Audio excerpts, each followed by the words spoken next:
Assalamualaikum warahmatullahi wabarakatuh. Nama saya Mulyani Khairunisa dari Prodi Bimbingan Konseling Islam Universitas Islam Negeri Sunan Ampel, Surabaya. Di sini saya akan menjelaskan tentang salah satu teori atau terapi dalam konseling, yaitu terapi Gestalt. Ada beberapa aspek yang akan saya jelaskan di sini. Yang pertama adalah pandangan tentang sifat manusia, yang kedua adalah peran konselor, yang ketiga adalah manusia sehat dan tidak sehat menurut terapi Gestalt, dan yang terakhir saya juga akan menjelaskan tentang salah satu dari teknik yang digunakan dalam terapi Gestalt. Sebelum kita masuk kepada pandangan tentang sifat manusia menurut terapi Gestalt, alangkah baiknya kalau kita berkenalan dulu dengan tokoh dari terapi Gestalt itu sendiri, yaitu Frederick Perls. Nah, sekarang kita masuk kepada pandangan tentang sifat manusia menurut terapi Gestalt.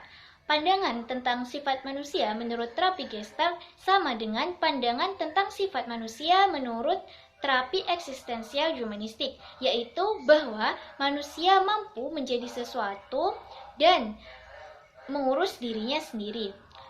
Selain itu, terapi Gestalt juga berfokus pada apa dan bagaimana tingkah laku serta pengalaman di sini dan sekarang milik konseling. Yang kedua adalah peranan konselor dalam terapi Gestalt. Di sini ada dua macam yang akan saya bahas. Yang pertama itu adalah konselor berperan sebagai artistik partisipan, di mana konselor memiliki peranan dalam menciptakan hidup baru konseli. Yang kedua, konselor berperan sebagai layar proyeksi. Yang ketiga adalah manusia sehat dan tidak sehat menurut terapi Gestalt. Di sini saya akan mulai dengan manusia sehat menurut pandangan terapi Gestalt.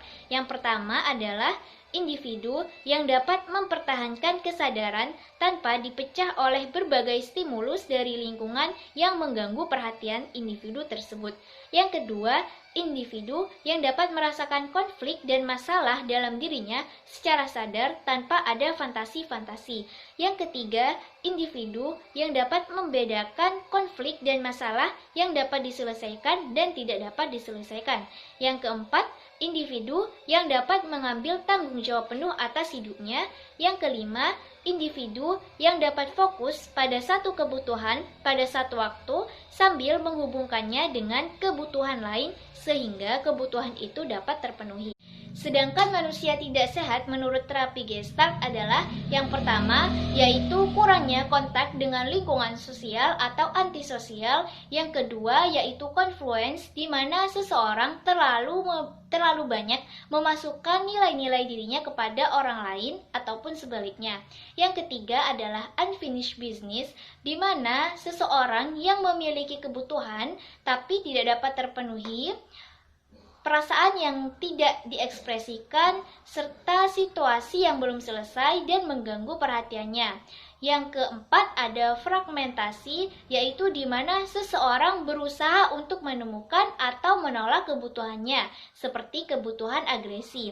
Yang kelima ada top dog dan underdog, di mana keadaan seseorang yang kepribadiannya terpecah antara yang harus dilakukan atau top dog dan yang diinginkan atau underdog. Kemudian yang terakhir ada polaritas atau dikotomi, yaitu orang yang cenderung bingung dan tidak dapat berkata-kata ketika terjadi ketidaklarasan pada dirinya.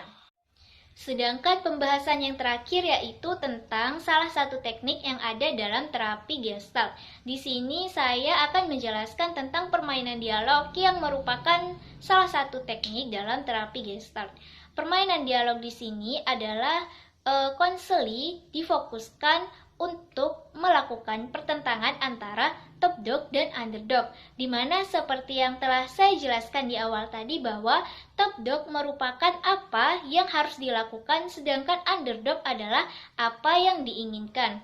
Nah, untuk melakukan permainan dialog ini bisa dengan menggunakan teknik kursi kosong atau empty chair, di mana konselor menyediakan kursi kosong di depan konseli, kemudian konseli diminta untuk memperagakan top dog dan underdog ini, dengan harapan hasil akhirnya nanti si konseli dapat berani untuk mengambil resiko. Sekian penjelasan singkat dari saya, semoga bisa bermanfaat. Kurang lebihnya mohon maaf. Wassalamualaikum warahmatullahi wabarakatuh.